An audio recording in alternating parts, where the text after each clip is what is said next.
nació en la Ciudad de México. Estudió la carrera de abogado en la Escuela Libre de Derecho, de donde es profesor titular de la materia Historia del Derecho Patrio.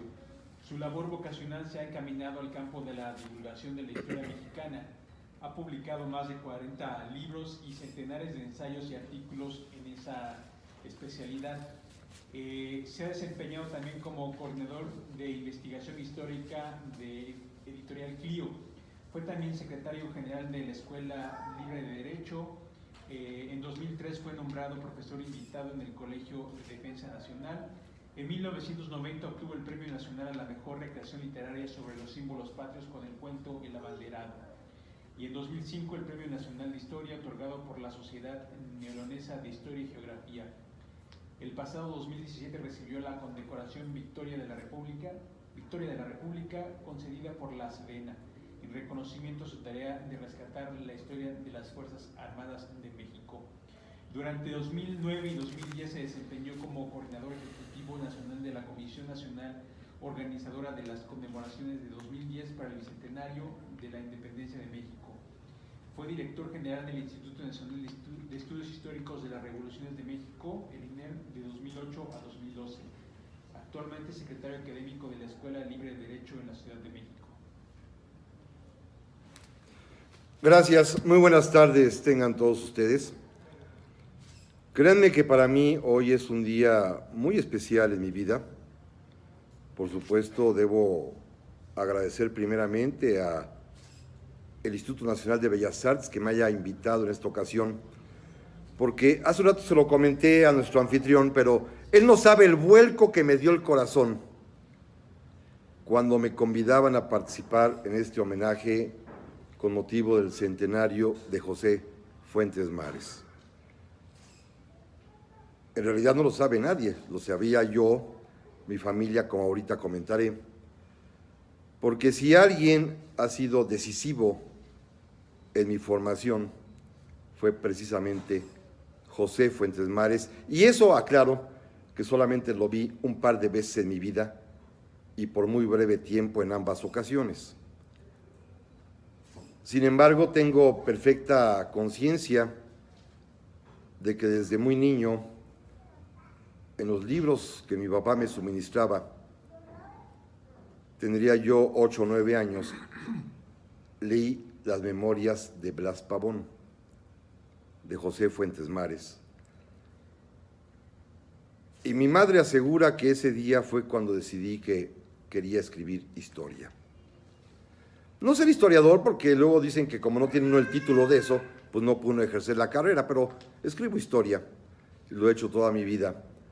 Y en buena medida, según aseguraba mi mamá, porque la sacudida que me había dado las memorias de Blas Pavón habían sido definitivas y siempre quise ser como él.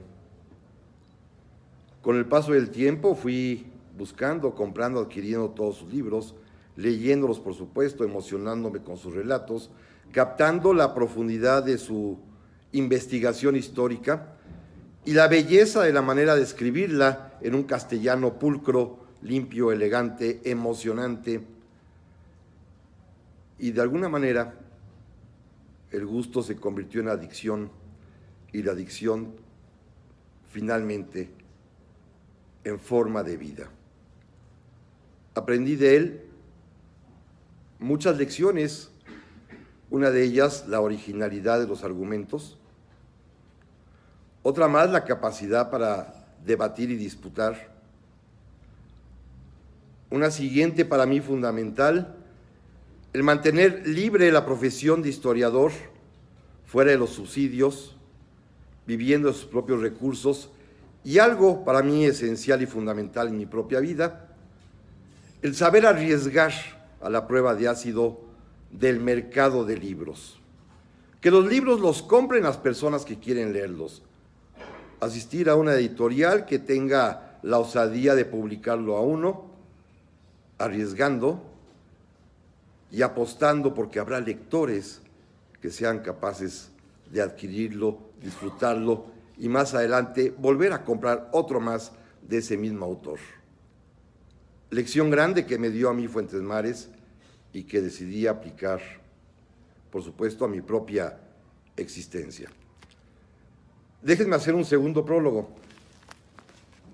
En el año de 1982 me enteré de que José Fuentes Mares estaría en la ciudad de Monterrey para recibir el Premio Nacional de Historia Capitán Alfonso de León que otorga la Sociedad Mexicana de Geografía y Estadística. Y en esas circunstancias de la vida tenía yo la oportunidad de poder ir a visitarlo y a conocerlo, viajando a Monterrey, con una pequeña dificultad personal. Cumplía mi primer aniversario de matrimonio, con una hija de 4 semanas de nacida, y decidí que era preferible conocer a Fuentes Mares que festejar mi primer año de casado con mi esposa. Y así lo hice. Por supuesto, Fuentes Mares, cuando me le acerqué, me presenté, pues yo era un chamaco de 24 años que lo único que podía ostentar es un primer librito que quise obsequiarle. Naturalmente se rió de mí y hasta me regañó por haber hecho lo que hice. Como él me dijo, por conocer un viejo testarudo dejó usted a su esposa. Pues la verdad sí, y lo hice con mucho gusto, pero debo decir a ustedes que 25 años después, cuando yo tuve el alto honor de ser recipiendario de la misma condecoración de este Premio Nacional de Historia Capitán Alfonso de León que otorgó esta misma Sociedad de Geografía y Estadística de Nuevo León, allá mismo en Monterrey, en el mismo lugar donde Fuentes Mares lo recibiera 25 años atrás, por supuesto públicamente con mi esposa allí le pedí perdón. Naturalmente ella, todavía ayer que le decía, ven conmigo, vamos a hablar de Fuentes Mares, y me dijo, no, recuerda que te perdoné, pero no olvido. Entonces prefirió no venir y se disculpó ante ustedes por no acompañarme en esta ocasión, después de 37 años de casado, siendo que el primero de esos matrimonios, de esa celebración, pues me la brinqué para estar con don José. Pero fue muy grato.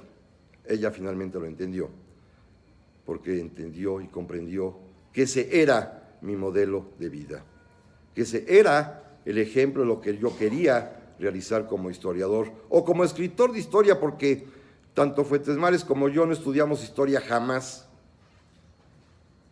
y sin embargo producimos libros de historia. Es una especie de pecado que no nos perdona ni a él ni a mí, en lo cual pues estamos totalmente unidos en eso.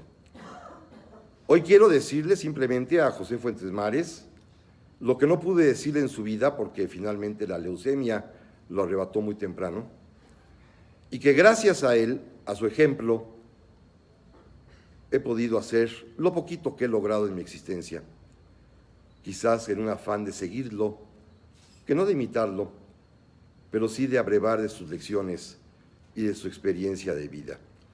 Preparé rápidamente una pequeña presentación que voy comentando, simplemente con un repaso de esta bibliografía abundantísima que José Fuentes Mares pudo escribir a lo largo de su existencia verdaderamente fecunda.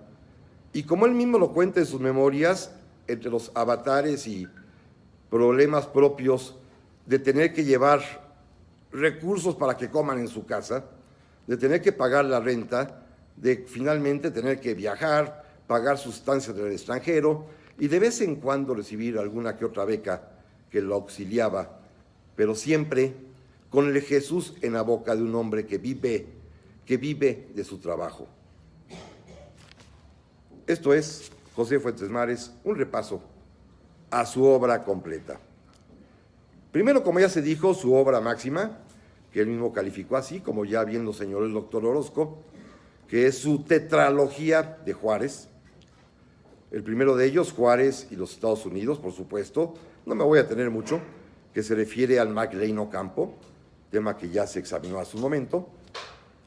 Enseguida, creo que me brincó uno, Juárez y la intervención, este es, en el que narra ya los profundos conflictos que durante la intervención francesa, a través justamente del archivo del Quai d'Orsay, el archivo francés, en sus debates con Estados Unidos y con México como prolegómenos de la intervención francesa, quedando ya las batallas como un mero acontecimiento posterior. Juárez y el Imperio, que es un libro magnífico, que quizás en él se puede manifestar claramente cuál es la visión de Fuentes Mares sobre la historia, que es ver con amor al pasado, simplemente desde la dedicatoria inicial que él la consagró primero a los que se refugiaron en Paso del Norte en 1865 y segundo a los que se encerraron en Querétaro en 1867. Evidentemente es Juárez y Maximiliano, es Lerdo y Miramón, es Ignacio Mejía y Tomás Mejía, cada uno en su escenario, en su círculo, pero esto finalmente a mí me da la conclusión de que Fuentes Mares, como él mismo lo afirmaría más tarde, se trata de ver aquello que ya pasó con amor, porque no es, y él mismo lo decía claramente, no es la historia un campo de batalla apropiado para seguirla discutiendo hoy en día.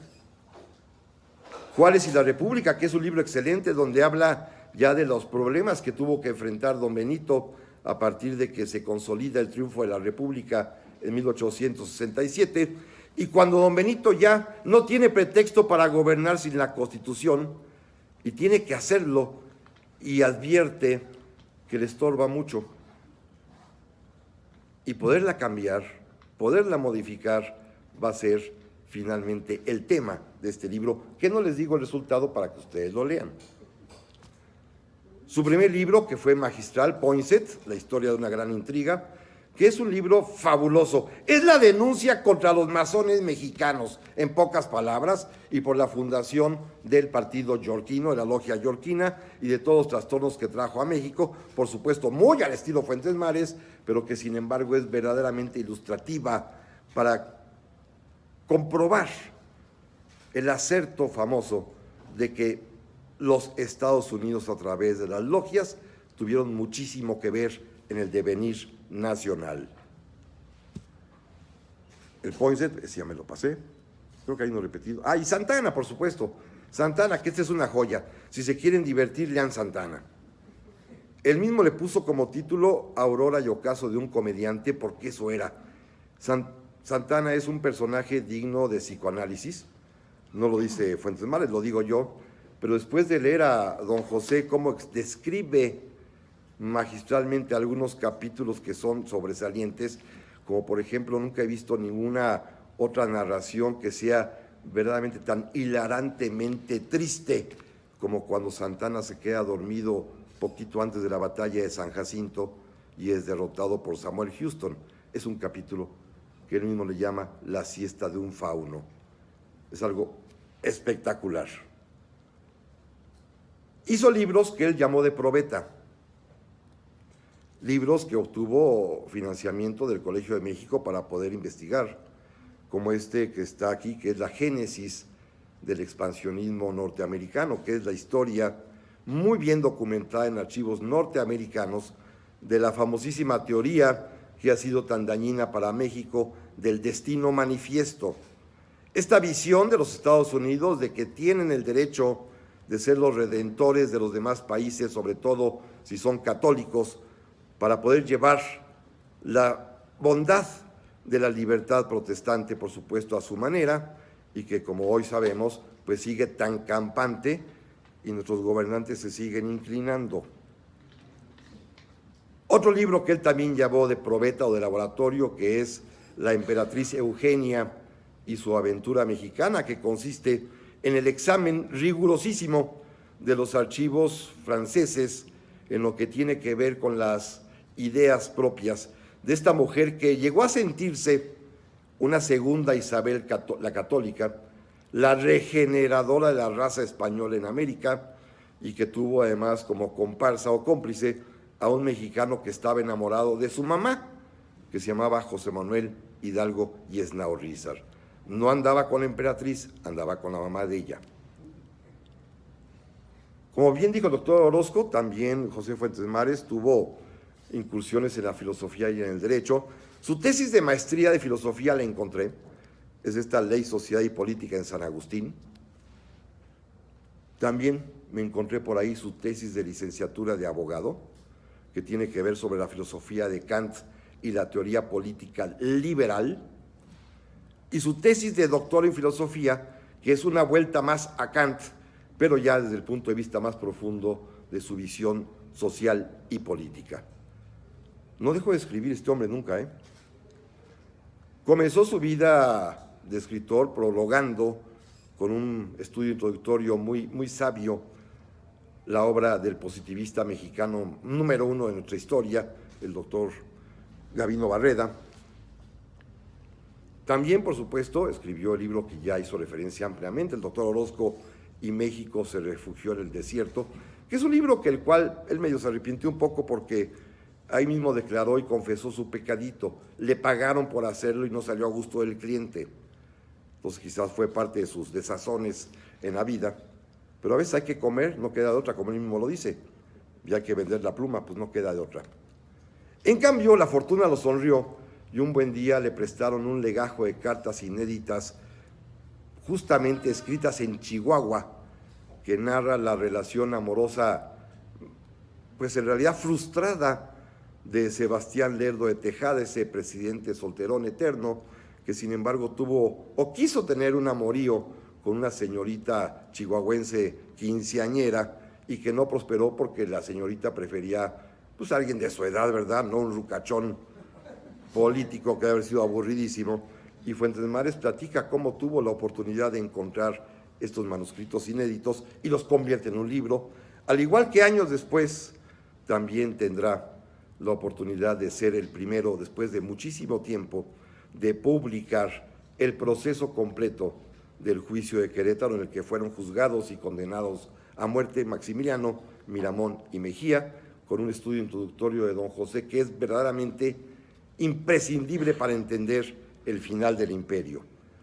Naturalmente, otro hallazgo de la fortuna que él mismo narra con verdaderamente gracejo y regocijo fue cuando le prestaron las memorias entonces inéditas de Concepción Lombardo de Miramón, la viuda del general Miguel Miramón, y que su adquirente, antes de darlo a la prensa, prefirió prestárselas un año a José Fuentes Mares, y que va a producir esta obra que es calificada por muchas personas una obra maestra del autor José Fuentes Mares, como un ejemplo a seguir de una biografía que, además de ser fidedigna de las fuentes consultadas, tiene la enorme ventaja de estar escrita en un castellano verdaderamente excelso.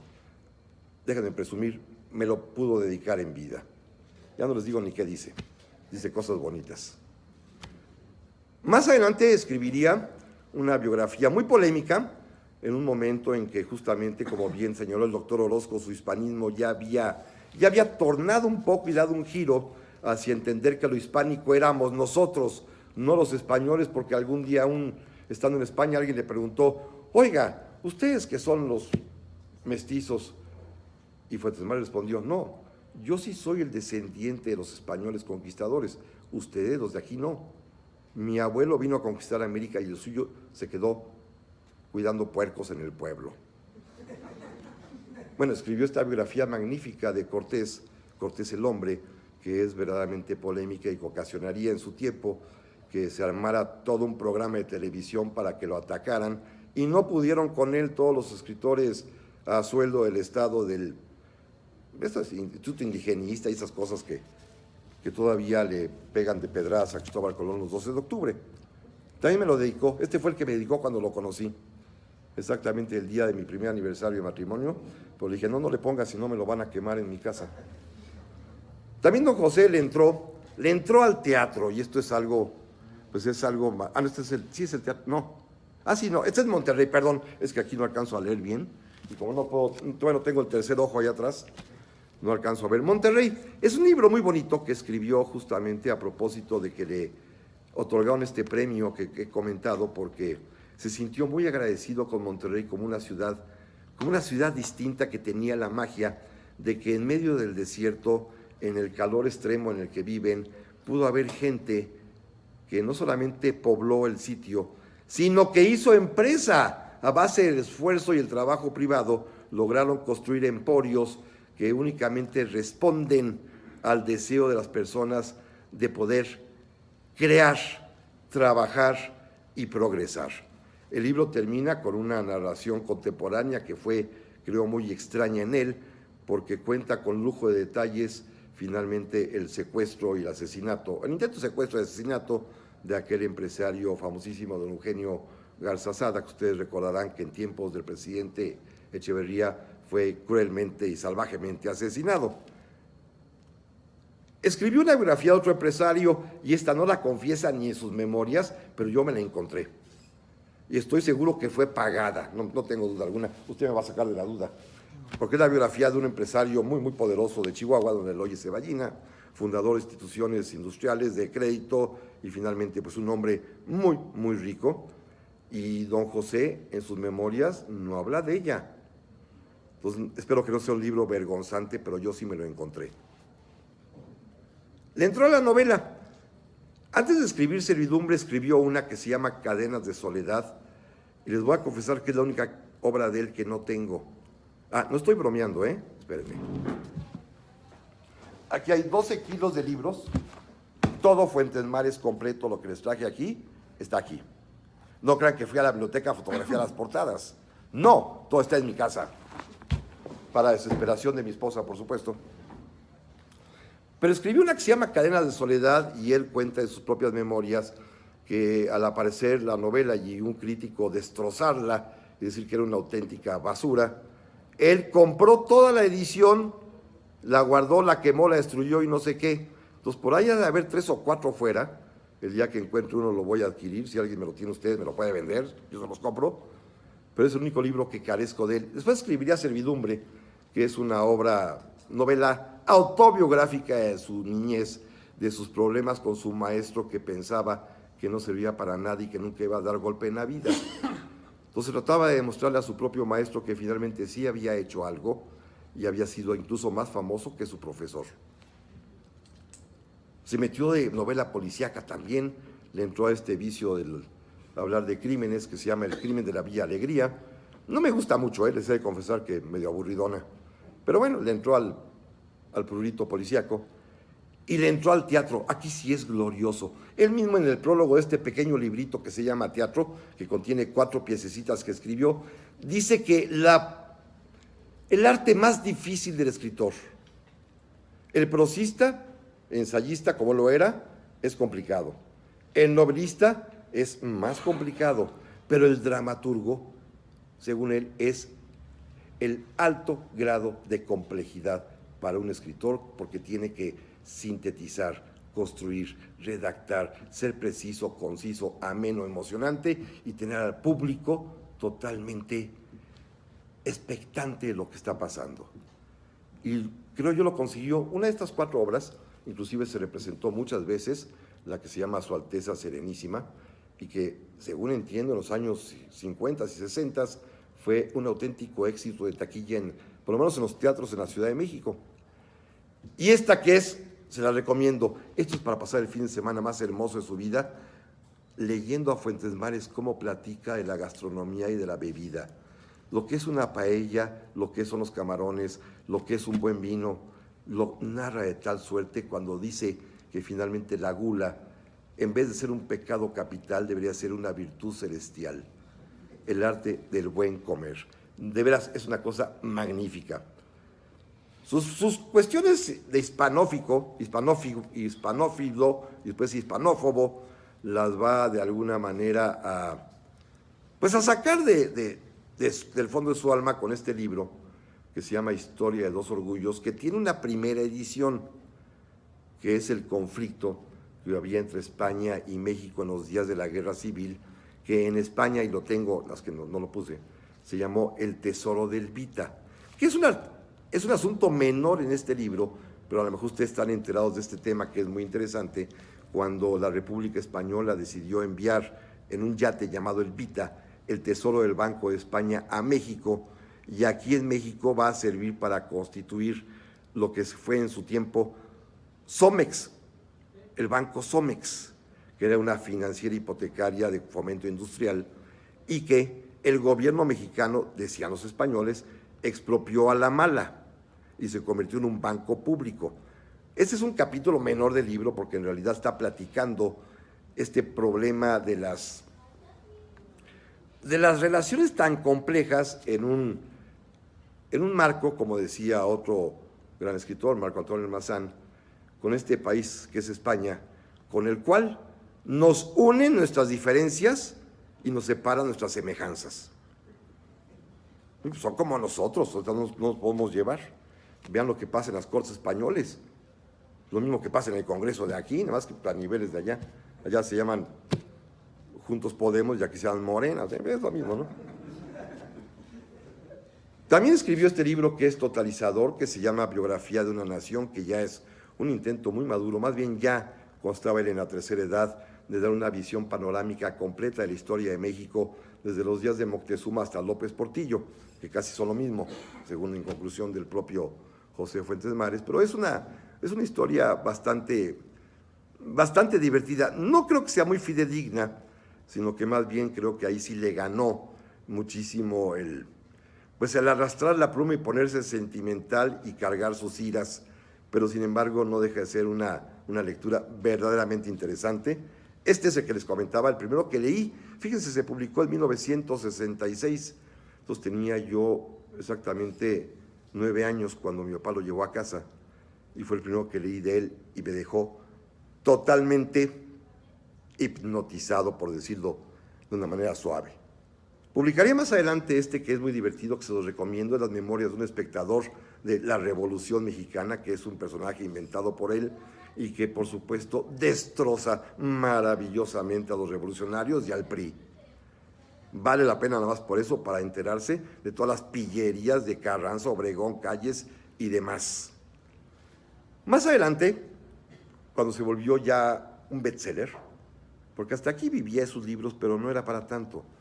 Y de pronto, cuando se dieron cuenta los editores de la acumulación de trabajo y se dieron cuenta además también de esta virtud natural que él tenía de poder escribir para que la gente entendiera, le ofrecieron ya un par de libros muy bien pagados, quizás con eso pudo acabar bien sus últimos días, y yo sospecho que fue el recurso que empleó para atenderse de la leucemia terminal, que se llamaron, el primero, Las 1001 Noches Mexicanas, y el segundo igual, tomo 2, por supuesto, en el cual parte de un principio muy curioso. Son diversos cuadros, pequeñas pinturas históricas, narradas de una manera magistral, pero a través de lo que él llama un filtro, que es el esperonteroscopio, una cosa así, él inventa hasta la palabreja, por medio del cual alguien se asoma a ver qué pudo haber pasado.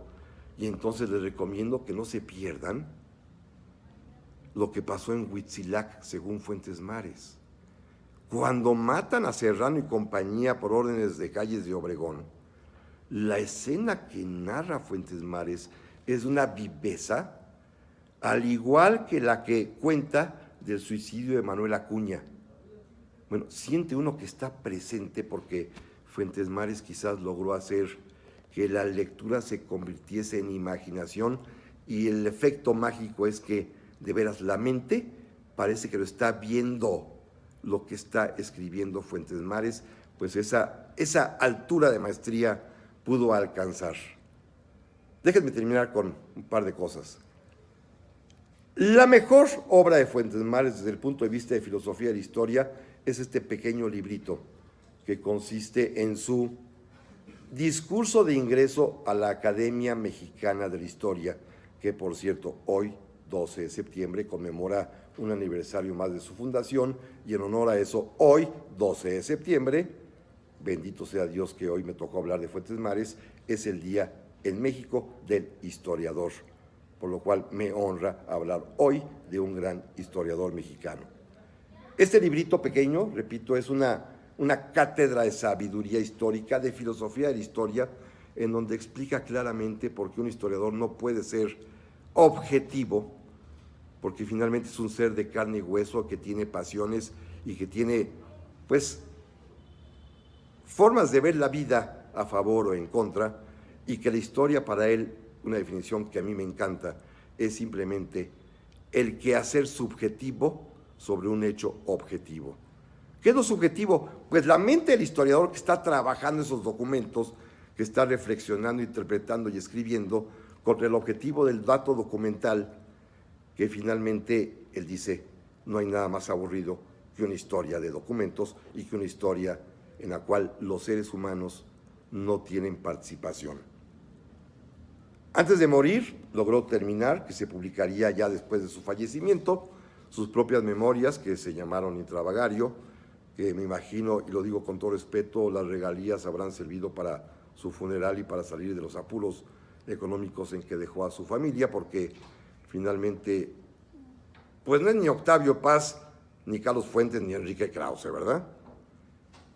Y la historiografía mexicana le hizo un vacío enorme, como nunca perteneció a ninguna cofradía, como nunca perteneció a ningún instituto, como nunca cobró un sueldo del Estado, como nunca quiso sino vivir de sí mismo, sin estar aliado o inscrito en ningún tipo de servidumbre, ni del clero católico, ni de la liberalidad masónica, pues es un hombre que ha sido apartado inclusive de las listas de los historiadores mexicanos. Yo no tengo con él, repito, más que un agradecimiento eterno, porque en las 2 veces que lo vi, aquel día infausto para mi esposa que les he comentado, y un año después que ya mi esposa me acompañó a saludarlo y a tomar un café, esas 2 veces simplemente corroboraron que era el ejemplo de lo que yo quería hacer en mi vida, ser libre, escribir, someterme a la crítica y al favor o desfavor del público que compra los libros, y finalmente pues hacer un ejercicio de auténtica honestidad intelectual, como él dijo que lo haría. Sin saber que yo vendría a este homenaje hace un año cuando publiqué mi libro sobre el juicio de Maximiliano, sin saber que yo vendría, ojalá lo alcancen a ver, dediqué este libro a la memoria de José Fuentes Mares, con quien me hubiese gustado debatir esa historia. Este es para mí José Fuentes Mares. Gracias por su atención.